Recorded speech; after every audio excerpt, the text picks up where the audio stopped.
Qué mejor que hablar con Jorge que tras los ceros. Queridísimo Jorge, te saludo con gusto.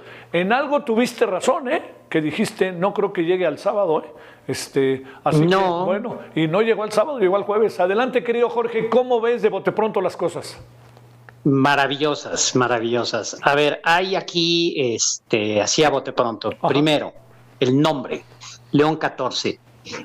León XIII toma la cátedra de San Pedro en el último tramo del siglo XIX, en medio de una crisis muy profunda de la Iglesia, una Iglesia que entra en crisis con el ascenso de los estados nacionales, del liberalismo, que es desplazada del poder público, en donde su antecesor, Pío IX, había condenado a la modernidad, y en 1872, en plena celebración del Concilio Vaticano I, entran las tropas de Garibaldi y desaparecen los estados pontificios, que Benedicto XVI dijo que había sido una de las más grandes bendiciones de la historia de la Iglesia, y estoy de acuerdo.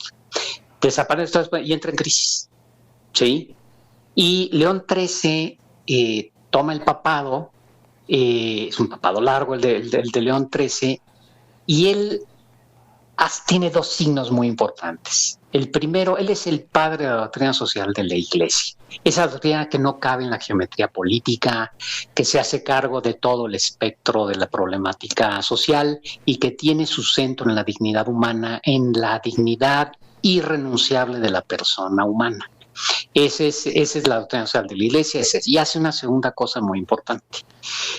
John Henry Newman, uno de los más grandes teólogos de la historia de la Iglesia, era un sacerdote anglicano que venía del movimiento de Oxford y por convicción propia llega a la conclusión de que la Iglesia de Cristo se sustenta en Roma. Entonces se hace católico.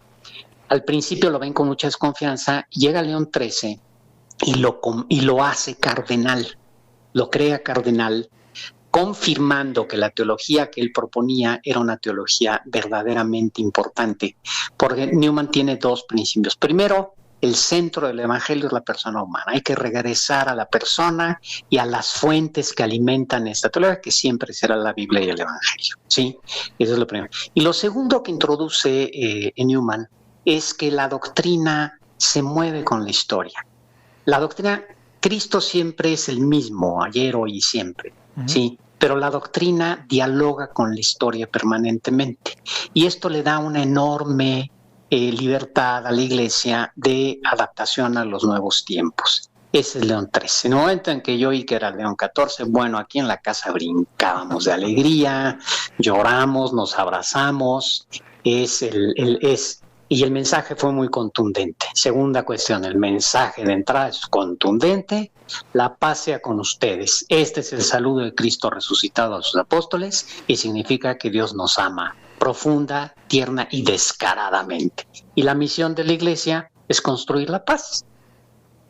¿Sí? Esto dos cosas de entrada y a bote pronto. Importantísimo. Si me das tiempo me sigo, ¿eh? Oye, sí, claro que tienes mucho tiempo, por supuesto. A ver, déjame decirte, antes de León XIII, digamos, en términos de la historia de la Iglesia Católica, León, ¿qué significa? ¿Sí? La fuerza, León puede significa, siempre ha sido el símbolo de la fuerza desde los reyes medievales, ¿no? Sí. Pero en general, en la iconografía, en el significado de las cosas, es la fuerza de Dios. Ahora, me sigo. ¿Qué podemos ver desde ya con León XIV, con este pasaje tan rico en su vida que es su presencia durante 40 años en Perú? Mira, significa que tenemos un papa misionero, ¿sí? Porque él es agustino y recién ordenado lo mandan a Perú de misionero. Y siendo misionero en Perú es nombrado obispo, ¿sí? Entonces, ¿qué es lo que tenemos? Un misionero. La Iglesia ahorita está comandada por un misionero. Agustino, la espiritualidad de San Agustín está muy centrada en la persona. John Henry Newman tomó como su gran teólogo y él siguió mucho a San Agustín. Y de hecho tiene un libro, John Henry Newman, del que hablamos, se llama Apología por Vita Sua, que es las confesiones de San Agustín a finales del siglo XIX. Es una cosa impresionante. Que quiera conocer la espiritualidad agustina tiene que leer las confesiones de San Agustín, que no es confieso que he pecado, las confesiones es confieso que Dios me ama. Esa es la confesión de San Agustín, y ahora tenemos un hombre formado en esa espiritualidad, en la espiritualidad que dice el ser humano tiene hambre de infinito y solo un infinito la puede colmar, y ese infinito es Dios, ¿sí? Entonces tenemos un misionero, tenemos un pastor, tenemos un hombre que viene de afuera de la curia, aunque los últimos 2 años conoció a profundidad la curia, y él era el encargado de escoger obispos. Él es el que busca pastores como obispos y no funcionarios, ¿sí? Tenemos una iglesia con una vocación social misionera clarísima, en esto muy acorde con los documentos de la reunión de la Conferencia Episcopal Latinoamericana de Aparecida 2007, una gran vocación social, por eso es León XIV, ¿sí? O sea, la vocación social para la construcción de la paz y la justicia de la Iglesia ya es irrenunciable. Tenemos la total y plena recepción del Concilio Vaticano II, no hay marcha atrás. Y fíjate que lanzó un signo que a mí me dio mucho gusto, muchísimo gusto. Hizo 2 cosas, o sea, este mensaje, la continuidad con Francisco, la sinodalidad, la espiritualidad, la misión, clarísimo. Y luego tiene 2 detalles que espero que los analistas lo lean bien. El primero es, sale revestido como tradicionalmente han salido los papas a saludar, ¿sí? Es decir, con la museta y su estola. Seguramente llevará los zapatos rojos, ¿sí? Los zapatos rojos significa la sangre de los mártires, y que el papado está sustentado por los mártires, y ahorita, no es ningún secreto, la iglesia, en general los cristianos y la iglesia católica está siendo perseguida en muchísimos lados del mundo. Tenemos un genocidio no reconocido en Medio Oriente, ¿no? Esa parte, y salir revestido de esto y dar la bendición al mundo en latín. Esto es muy importante porque hay sectores que se sentían un poco excluidos con Francisco, porque Francisco no era de rescatar ese tipo de ritualidad. León XIV sale revestido así, da un mensaje en latín, y es un mensaje muy claro. Todos cabemos en la iglesia. Todos cabemos en la iglesia, ¿sí? Todos. Y en mi opinión, pues seguramente la ultraderecha norteamericana dirá sus cosas, pero esto es muy importante para los católicos que sentían nostalgia por esta ritualidad. Ahí está.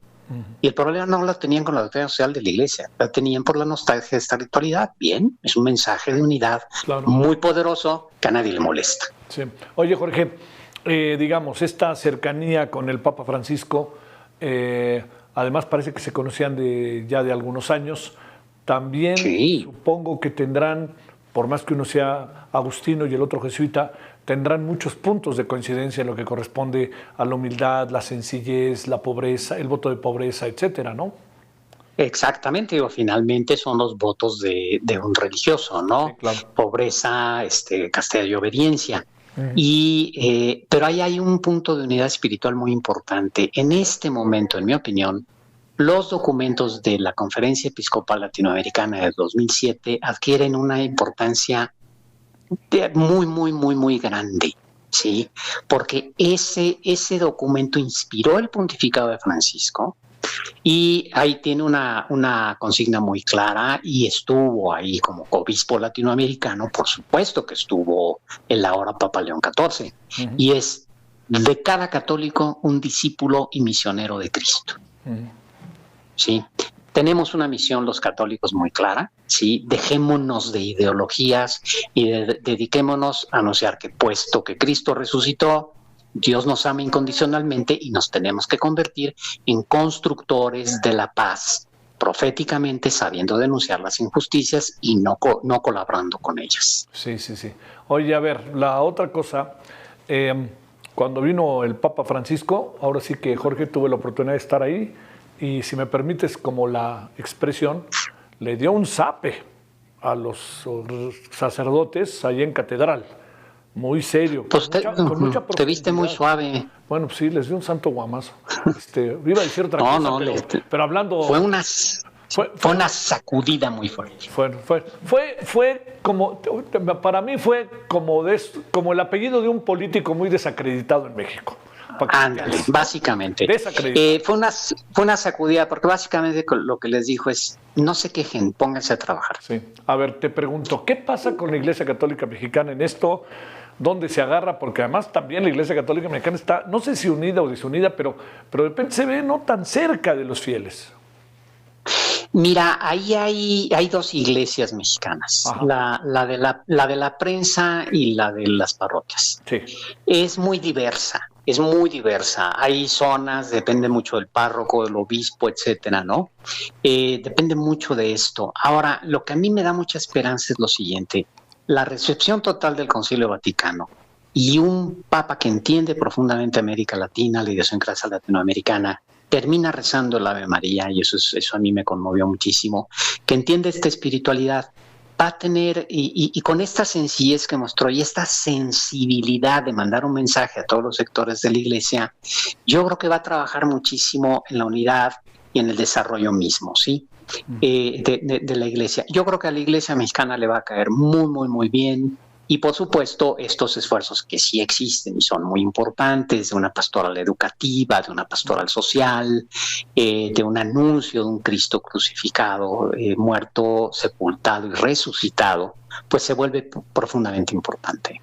Oye, ¿sabemos cómo quedó, ni hablar, pues el tema de la votación al interior del cónclave, o todavía no lo sabemos? No lo sabemos. Esto con el pasar de los días se va a saber. Sí. Un cónclave rapidísimo. Sí, es posible que haya sido en la cuarta ronda de votación. Es decir, la tercera votación significa que el consenso venía durísimo. Sí, claro. Durísimo, ya sabían a qué venía. No me digas, ¿sí?, que tú sabías, Jorge, que este hombre podría estar en la lista, ¿no? ¿O sí? No. Acuérdate que yo siempre dije que no había lista de favoritos. Sí, claro. No, pero pienso, ya ves que es como se mencionaba como a 10, ponle, ¿no? Pero digamos... Mira, lo mencionaban, sí, pero todos decían que no porque era gringo.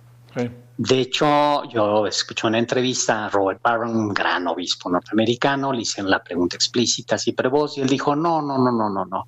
Es muy difícil que haya un cardenal norteamericano, porque pues ni modo que la gran potencia mundial tenga al papa y tenga al presidente, ¿no? Sí. Y a los cardenales les importó un reverendo cacahuate, y me da muchísimo gusto. Tenían que buscar al hombre el momento, al pastor, sí. Lo encontraron, bendito sea Dios. Oye, no mencionó a Estados Unidos en toda su alocución, y sí mencionó a Chicago y sí mencionó a Perú, ¿eh? Sí, claro, por supuesto, ¿no? Es a sus iglesias, a sus amores, ¿no? Sí. Oye, ahora en sentido estricto, perfecto, podríamos decir, para cerrar, que este es un papa estadounidense peruano, porque tiene las dos nacionalidades, ¿no? Mira, yo creo que va mejor. Desde su primer mensaje mostró ser un papa cristológico, ¿sí? Cristocéntrico, muy claro sobre la Virgen María y profundamente católico. Sale. Jorge, te mando un saludo. Ya lo demás es lo de menos. Te mando un abrazo, mi querido Javier. Para ti, gracias por estos días. No te vamos a olvidar, nomás faltaba. Gracias. Yo aquí. Gracias, abrazo. Adiós, abrazo para ti.